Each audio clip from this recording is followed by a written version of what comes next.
This is the Lone Crater YouTube. We hope this video helps.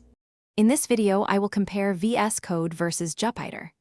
VSCode is a powerful, general-purpose code editor, perfect for a wide array of software development tasks.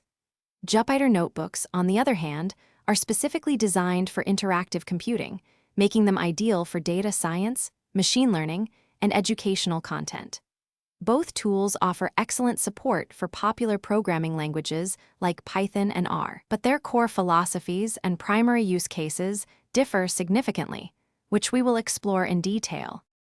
VSCode shines with its robust debugging capabilities, an extensive marketplace offering hundreds of extensions, and seamless integration with version control systems like Git. Jupyter excels in its cell-based execution model, allowing for iterative development and rich, inline output displays, including plots and interactive widgets. While VSCode provides a comprehensive integrated development environment, Jupyter focuses on a more exploratory and document-oriented workflow, perfect for sharing analyses. Regarding performance, VSCode is generally known for being lightweight and efficient, even when handling very large codebases, making it a solid choice for extensive projects. Jupyter, however, can sometimes consume more memory, especially with numerous active notebooks or when displaying large, complex outputs.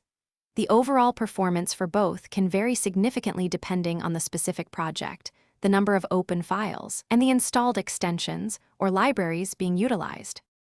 When deciding between these two, choose VSCode for traditional software engineering, web development, and managing complex, multi-file projects. Opt for Jupyter when your primary goal is data exploration, rapid prototyping and machine learning, or creating shareable, interactive reports. Many professionals find value in using both tools, leveraging VSCode for structured coding and Jupyter for its unique interactive data analysis strengths, often switching between them as needed. Thanks for watching. Consider subscribing if we helped you.